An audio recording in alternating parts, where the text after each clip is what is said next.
al-insanu bitafkir wallahu bitaqdir. Allah menemukan segala sesuatu dengan takdirnya beserta hikmah-hikmahnya, sedangkan manusia berencana, berupaya hanya sekedar menurut analisa dan hawa nafsunya. Jadi jauh sekali ya kita mau pengen kemarau, tapi Allah berkehendak hujan. Aduh kemarau, aduh begitu ya, hujan berarti. Nah, tapi di sisi lain justru dengan adanya hujan, para petani jadi tidak usah menyiram tanamannya, tidak usah mengalami salahnya, karena hujan dari Allah Subhanahu wa Ta'ala merupakan keberkahan bagi semuanya. Makanya sudah menjadi ikrar bagi kaum muslim dan kaum muslimah di dalam setiap zikir fardhu dan sholat, likulli halin wa ni'matin alhamdulillah. Dalam setiap keadaan dan setiap kenikmatan ucapkanlah alhamdulillahirabbil alamin.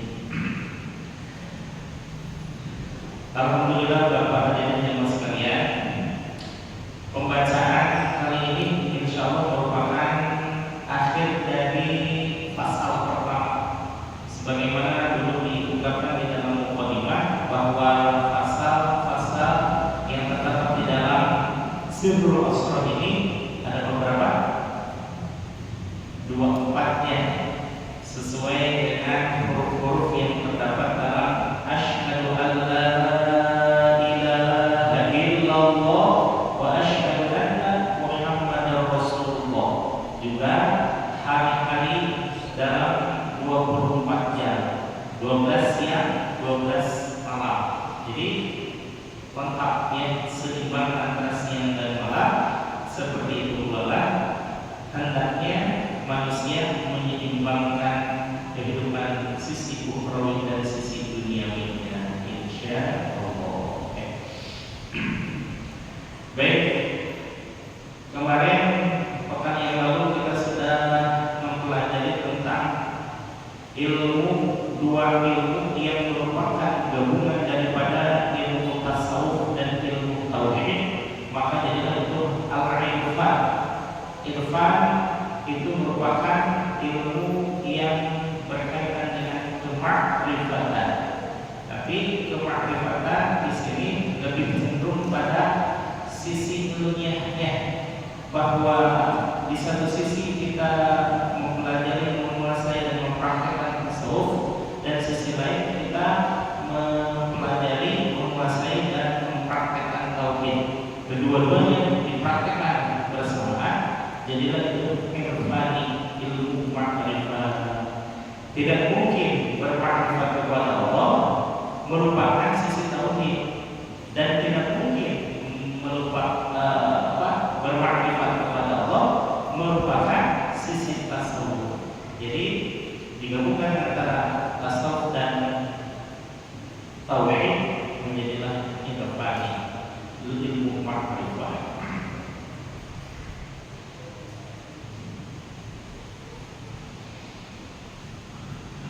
Wa qala al-musannif, selanjutnya Syekh al-musannif yakni Syekh Abdul Qadir al-Jailani berkata, fahadha tayranu, maka yang dua sayap ini fi batinil arifi, ada di dalam setiap jiwa al-arif billah, orang yang bermakrifat kepada Allah.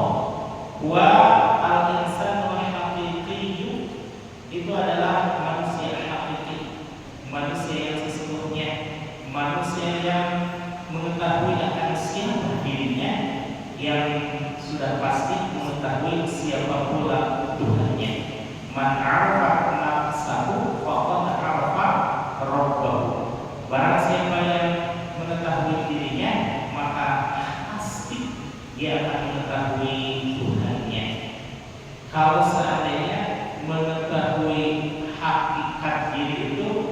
dengan bimbingan yang terukur, dengan ilmu-ilmu yang pasti, dengan ilmu-ilmu yang berkaitan dengan ketuhanan, dan juga dibimbing oleh seorang murabbi, maka insya Allah pasti akan mengetahui Tuhannya. Berbeda dengan ada seseorang yang mengetahui dirinya sendiri, tapi kenapa tidak sampai kepada Tuhan? Contoh, para penyair itu apa tidak mengenal dirinya sendiri? Mengenal, tapi sayangnya tidak dibarengi dengan ilmu tauhid dan ilmu tasawuf, dan tidak pula mendapatkan bimbingan seorang mursyid. Ya, yang namanya penyair gimana coba kehidupannya? Ayo berkawan ke pantai baru, ke hutan baru, ke jalanan baru, yang lain happy gitu ya. Ini mah berpikir, tapi berpikirnya ya mohon maaf ya, berpikirnya semrawut. Saya bukan apa-apa ya, punya teman seangkatan dari dulu sampai sekarang, jadi posisinya itu dulu gitu ya. Dari mulai zaman kalian kelas 1 gitu ya, bicaranya kayak ngecampur gitu ya, sampai sekarang saya nggak paham gitu ya, karena saya kurang memahami seni, atau memang dia yang terlalu apa namanya, kalau orang Madura nyebutnya nyeleneh ya. Jadi seolah-olah dia berbicara tentang dirinya sendiri gitu ya, gitu deh para penyair gitu ya. Saya kurang paham mengenai penyairnya. Dia melukis ataupun bersyair, kata-katanya tidak dipahami, dan lukisannya juga tidak dipahami, tapi bagi dia dan kalangannya hebat. Coba kalau dia dibimbing dengan seorang mursyid, kemudian ilmu yang memilihnya ilmu tauhid atau ilmu tasawuf, insya Allah akan mengetahui akan dirinya. Saya melihat kehidupannya, ya bagi dia kehidupannya ya mending kalau sholat gitu ya, ini mah tidak sholat tapi sholat menjadi orang lain, kan aneh gitu ya. Hal yang pertama dilihat dari seorang muslim itu sholatnya. Kalau tidak sholat, kan gimana? Bagi orang yang sholat, yang sehari-hari itu bukan merupakan sebuah kewajiban tapi sebuah kebutuhan akan dirinya kepada Allah, melihat orang yang tidak sholat kemudian sholat ngajarin kita gitu ya, oh kamu harus gini, cobalah merenung di alam terbuka katanya, nanti akan melihat bahwa Tuhan itu berbicara dengan kita. Wah, subhanallah ya. Pas saya bilang, terus enak sekali ya? Ya, karena itu ya, saya mungkin sudah sampai kepada Allah. Jadi kebelingan gitu ya. Ya, kita sih masih berkembang ya, mau nama juga teknologi Facebook gitu ya. Pas kita lihat dari zaman-zaman gitu ya. Nah, berbeda kalau seorang yang disebut al-insan al-haqiqi. Al-insan al-haqiqi itu insan hakiki yang mengetahui akan dirinya, pasti dia akan mengetahui siapa Tuhannya. Kita ini diciptakan yang wasilahnya oleh orang tua kita, dan hakikatnya segala sesuatu diciptakan oleh Allah Subhanahu wa taala. Maka dengan sendirinya dia akan menangkap benang merah dalam ilmu tauhid, bahwa yang pertama kali harus diyakini itu adanya Allah dengan hakul yakin. Sebagaimana Syekh Ibnu Islam di dalam Zubairi mengatakan, awal wajibin 'ala insan ma'rifatul ilahi bisifat. Yang pertama kali wajib diketahui oleh seorang manusia adalah meyakini adanya Allah dengan seyakin-yakinnya. Nah, ini tidak bisa ditawar. Makanya sunnah ketika seorang bayi lahir diadakan sebelah kanan dan dikomakan sebelah kiri. Bagi yang berpikir terlalu rasional ya, oh masa bayi ini adanya kan dia belum bisa mendengar. Mendengar itu hakikatnya milik Allah, dikersaan didesain oleh Allah Subhanahu wa Ta'ala. Tapi sesungguhnya hakiki bayi itu adalah jiwanya. Jiwanya apakah mendengar? Mendengar. Jiwanya apakah melihat bahwa ini adalah proses kekuasaan Allah?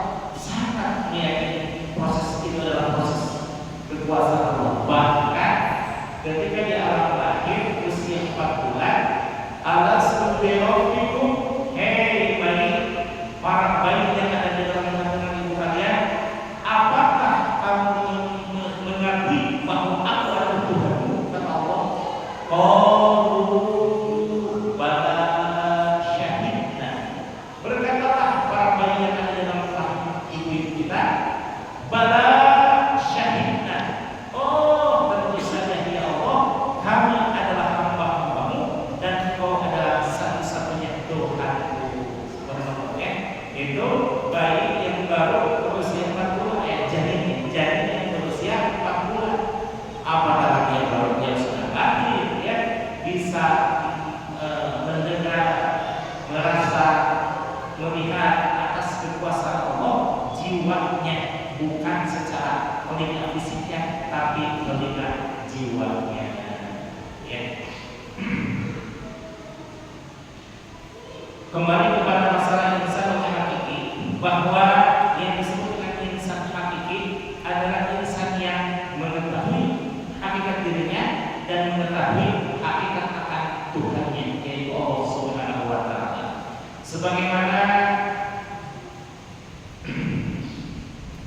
Nabi Ibrahim alaihissalam, wah ini kalau kita membaca kisah Nabi Ibrahim alaihissalam ya, pasti insya Allah akan berucap alhamdulillah.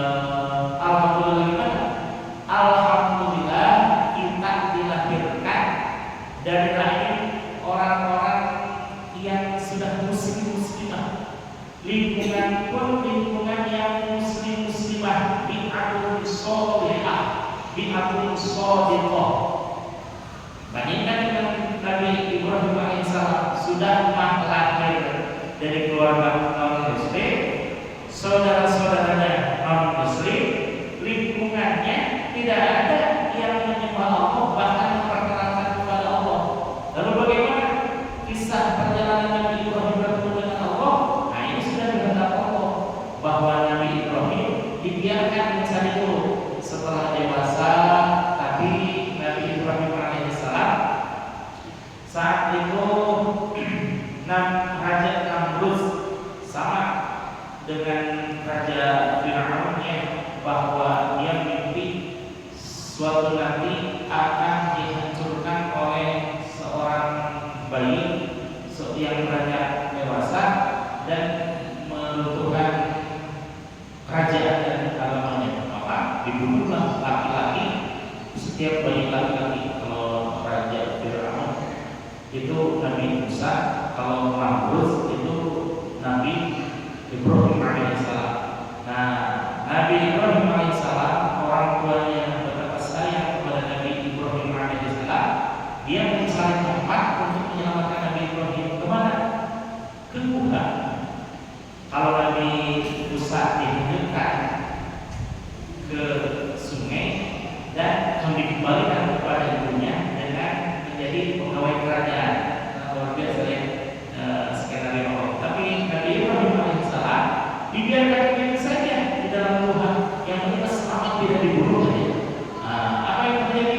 Allah mengilhamkan kepada Nabi Ibrahim alaihissalam untuk menghisap jempolnya. Dari jempolnya keluarlah madu yang menjadi madu dan susunya menjadi makanan Nabi Ibrahim alaihissalam. Lalu bagaimana barunya? Itu tidak diceritakan. Yang jelas Nabi Ibrahim menceritakannya menghisap jempol yang dari jempol itu keluar makanan antara susu dan madu. Bagaimana prosesnya? Menangis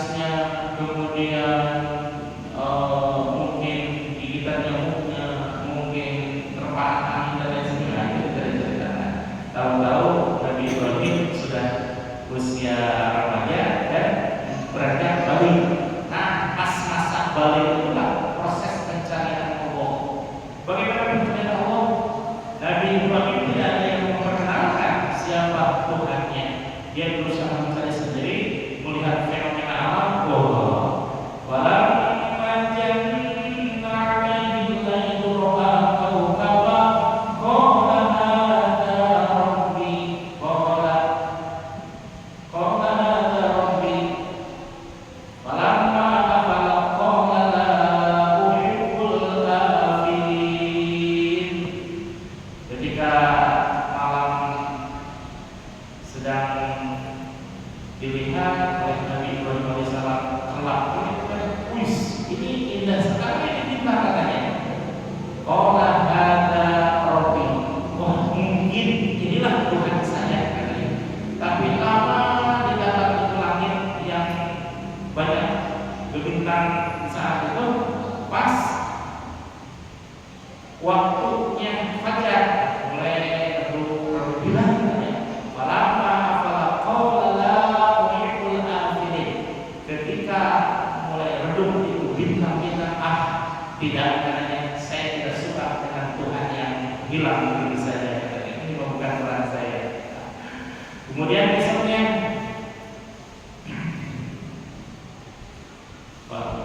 falamma ra'al qamar bazighun qala hadza rabbi. Ketika malam besoknya berganti malam, dilihat gitu ya, malam, wah ini malam lebih indah daripada bintang katanya. Walaupun bintang kan banyak, kalau seandainya Tuhan banyak, ada Tuhan misalkan yang banyak-banyak kalian dua saja. Tuhan dua, yang satu pengen hujan, yang satu pengen kemarau, kira-kira berantem kan Tuhan? Berantem ya. Berarti Tuhan tidak punya kekuasaan loh. Pas begitu hujan, kata si Tuhan kata lagi, saya pengen kemarau, pengen kemarau. Kamu katanya merusak hujan saya. Wah, berantem Tuhan. Mana ada Tuhan berantem, dan mana ada Tuhan yang kekuasaannya diganggu oleh kekuasaan yang lain. Berarti itu bukan Tuhan. Amin. Besoknya lagi ketika melihat walamma rasyamsa bazighatan qala hadza rabbi hadza akbar. Ketika besoknya melihat matahari yang bersinar terang benderang, wah mungkin ini Tuhan saya. Ini jauh lebih besar, jauh lebih gagah, jauh lebih bersinar, pasti ini Tuhan saya. Namun ketika besoknya sore mulai berbilang, sama sekali bahkan di saat itulah Allah Subhanahu wa taala memperkenalkan dirinya bahwa Allah yang sesungguhnya, Tuhan yang sesungguhnya adalah Allah yang menciptakan langit dan bumi. Maka di akhir ayat itu Nabi Ibrahim alaihissalam berikrar, ini wajhiya lilladzi fataras samawati wal arda hanifa wa ma kana minal musyrikin. Ini wajahku, sesungguhnya aku menghadapkan jiwa dan ragaku kepada Zat yang menciptakan langit dan bumi, dan aku bukanlah termasuk orang-orang yang musyrik kepada Allah. Nah, itu yang itibar bagi kita bahwa sesungguhnya Allah Subhanahu wa taala sedang memperhatikan kita. Memperhatikan kita gimana?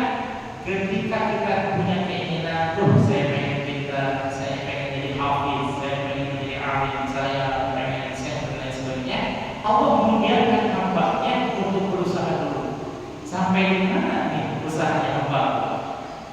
Innallaha la yughayyiru biqaumin hatta yughayyiru ma bi anfusihim. Allah tidak mengubah suatu kaum sampai kaum itu sendiri berubah dengan dirinya sendiri. Dalam artian harus ada usaha lahiriah, bukan hanya doa saja. Kadung putih isuk tidur kasar jika kamu dibikin. Apakah Rasulullah dan para nabi yang lain yang mengajarkan berdoa? Mengajarkan, tapi Rasul pun sama berusaha. Rasul pun untuk memenuhi kebutuhannya sendiri pada awalnya berdoa.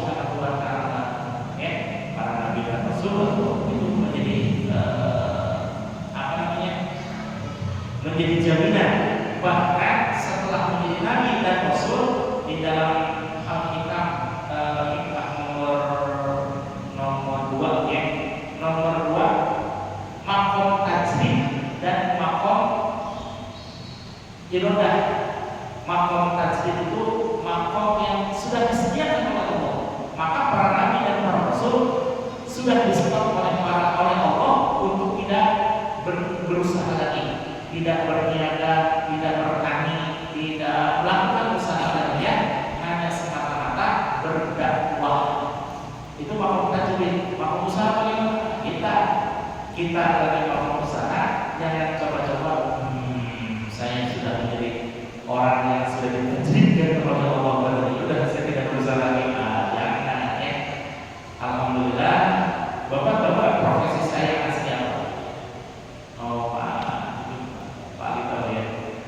Profesi saya asli, saya adalah penjual botol penjual minuman botol, minuman air mineral, minuman kopi, minuman Florida, minuman Milko, Yakult, dan juga lain sebagainya. Pokoknya sebagian minuman itu jualan saya sampai sekarang. Kadang saya terima dari anak SD kelas 1 gitu ya, Pak ini berapa? 2.000, ambil 2.000. Kita botol 2.000, memang harganya di situ. Ya kurang dari 2.000, ini dijual 2.000. Namanya juga usaha harus ada untung, ya. Karena dengan berniaga, ini saya teringat dengan pesan dari guru saya dan juga orang tua saya. Kalau kamu ingin menekuni bidang kemasyarakatan dalam pengajaran, ya karena kalau sudah sekarang jadi ustaz gitu ya. Kalau ingin jadi ustaz harus punya usaha katanya. Kenapa? Karena kalau ketika kita berdakwah, kita tidak mengharapkan apa-apa. Ya, kenapa? Saya udah punya usaha, kok ya. Mau dikasih nggak masalah, tidak dikasih juga nggak masalah. Seperti mohon maaf, majelis duha dari awal sampai sekarang saya berdiskusi sama istri, ini jangan sampai ada masyarakat yang keberatan. Sudah dipersilakan untuk menggunakan masjidnya saja, kita sudah alhamdulillah. Maka saya alhamdulillah panitia tidak pernah gitu ya kepada jemaah. Bahkan awal-awal infak dari jemaah untuk masjid yang bersangkutan. Tapi setelah terbentuk keputusan, Pak gimana ini kalau seandainya buat organisasi katanya? Iya silakan, saya tidak terus-terus. Maka ada infak untuk disimpan dalam bendahara gitu ya. Konsumsinya bagaimana ini? Konsumsinya ada panitia, saya bilang panitia ada gitu ya. Jadi masjid dan musola yang bertempatan majelis duha, insya Allah tidak mengeluarkan apa, hanya meminjam meja panjang ya, meja 2 dan juga main udah cukup gitu ya. Saya ada 5 pesan dari guru saya. Kalau seandainya mau ngaji, mau ceramah, usahakan makan dulu. Kenapa makan dulu? Biar tidak berharap panitia menyuguhkan kita makan atau minuman. Ya kalau seandainya disuguhi makanan atau minuman, habiskan. Apalagi minuman. Kalau makanan ya ala Sunda ya ala Sunda. Kalau disuguhi kue, ambil satu. Yang jelas itu penghormatan kepada tuan rumah bahwa kita menghormati makanannya. Tapi Mas Agus lihat ya, setiap ajaran Samsul kasih minuman pernah nggak ada sisa minuman? Nggak ada. Dari dulu ya, dan itu pasti harus habiskan. Yang kedua, usahakan setiap ceramah kemana saja membawa uang sekedar pulang pergi ongkos. Alhamdulillah saya suka disaku, disimpan uangnya. Khawatir panitia tidak menyediakan apa-apa, saya bisa pulang sendiri. Ya. Kejadian sama guru saya tahun 1905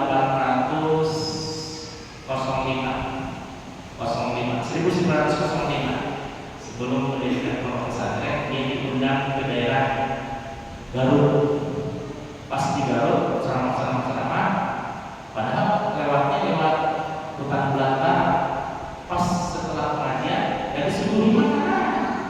disuguhi minuman dan tidak dipersilakan tidur. Pulang aja lagi tidur, pulang lewat hutan lagi. Nah, terpaksa di dalam hutan makan buah-buahan karena tidak disuguhkan. Kira-kira perutnya lapar ya? Pasti lapar, namanya manusia. Nabi aja makan, apalagi kiai sebagainya. Sampai terucap sama guru saya, Masya Allah, gini amat yang rasanya lapar, ternyata lemes banget gitu ya. Saya bersumpah kalau saya punya majelis, harap kalau saya datang tanpa makan dulu, pasti semuanya makan. Sampai sekarang sudah berdiri 123 tahun. Makan kalau datang ke pesantren itu ya, isyrok pada isyrok disuguhi makan. Kemudian pada zuhur sedikit makan. Pada maghrib pada isya disuguhi makan. 3 kali. Buktinya waktu saya pernah ziarah ke pesantren tersebut, Habib Zainal bareng sama saya pernah tersebut sama orang dari Ketek. Ini yang namanya selera ya, ini harus saya bilang. Makanya tadi gimana? Bayar yang enggak atau yang itu mau gratis? Berapa bisnisnya yang datang pasti semuanya dapat makanan walaupun telah adatnya. Tapi sehari makan 3 kali, luar biasa gitu. Nah, gitu ya. Dan ketiga ya seperti ini. Ketiga, jangan sampai kedahuluan oleh jamaah. Guru saya mencontohkan pengajian pada isya sebelum maghrib dia sudah ada di tempat pengajian. Dahsyat luar biasa. Sampai satu-satunya guru saya yang seperti itu, guru saya dari Ciamis ya. Sampai pas malam panitia, aduh bajingan, ini jamannya belum ada. Apa saya makan ngaji karena Allah, bukan karena jamaah. Nah, gitulah. Lanjut. 10 menit lagi saya langsung baca saja ya, karena ini kita baru pada pasal yang pertama.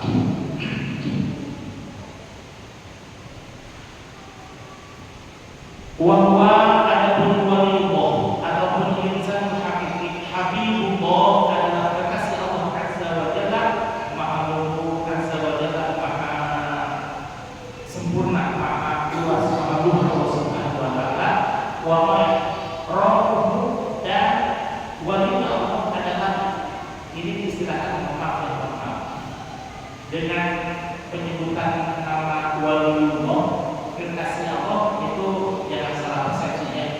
Jangan seperti kekasihnya manusia, kan kekasihnya manusia itu adanya hawa nafsunya. Kalau ini kan kekasihnya Allah, betapa Allah sangat menghormati kedudukan dia karena saking tinggi mau beribadah. Wa mahramuhu dan juga mahramnya Allah Subhanahu wa Ta'ala, wa ra'usahu dan pengantinnya Allah Subhanahu wa Ta'ala. Jangan salah persepsi, jangan salah persepsi. Kama qala Abu Yazid Al-Bustami, sebagaimana yang dikatakan oleh Syekh Abu Yazid Al-Bustami rahimahullahu taala, auliya Allah, adapun para auliya Allah, mereka adalah pengantinnya Allah, la al-aisha, yang tidak dilihat atau tidak terlihat itu pengantin, illa maharimah, kecuali oleh muhrimnya, kecuali oleh mahramnya. Bahwa ada mahram itu sendiri atau waliullah itu sendiri, muhaddarun, tertutup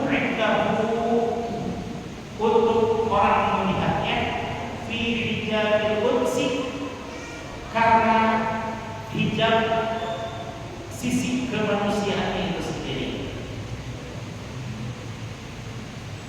Wala yarahu, dan tidak bisa melihat kepada mereka, ahadun, seorang pun, di dunia wala fil akhirah, di dunia dan juga di akhirat.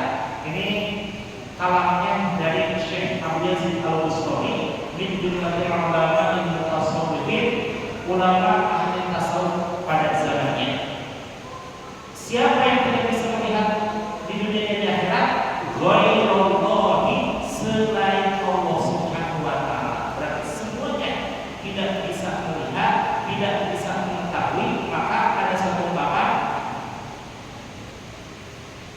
La yu'raful waliyya illa biwaliyyin. Tidaklah bisa diketahui seorang wali kecuali oleh wali itu sendiri. Dan seseorang yang diberitahu bahwa itu adalah wali atas kabar dari seorang wali.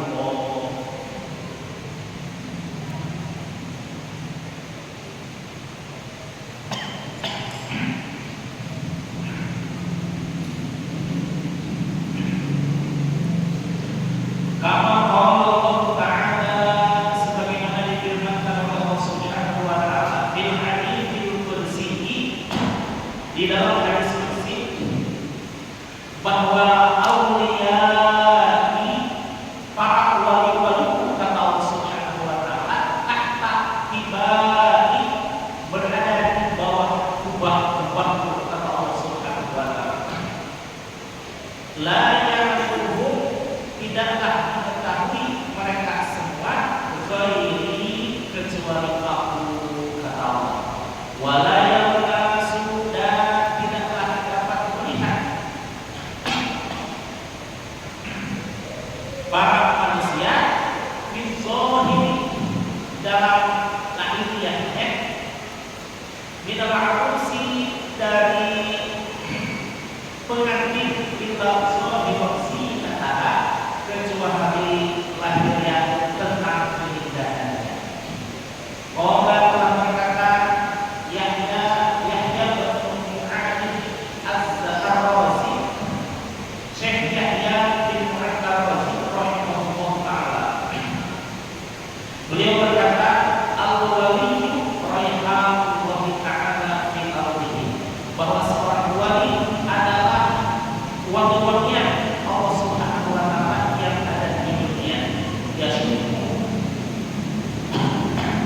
Yashkuhu, bahwa harumnya arwah kewangian tersebut tercium as-siddiquna, oleh orang-orang yang siddiq, orang-orang yang bersungguh-sungguh di dalam beribadahnya. Batasiru raihatahu, maka sampailah wangi-wangian tersebut ila qulubihim, ke dalam lubuk hatinya yang paling dalam.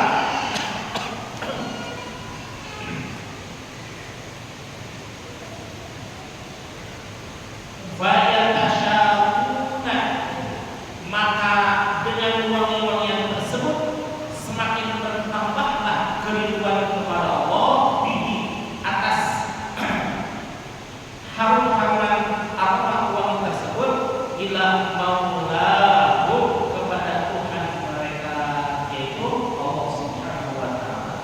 Wa tazdadu ibadatihim, dan bertambahlah pilihan untuk beribadahnya, ala tafawuti akhlaqihim, menempati kepada kadar akhlaknya dari waliullah itu sendiri. Ada waliullah yang rajin sujud, gitu ya, seperti As-Sajjad, Habib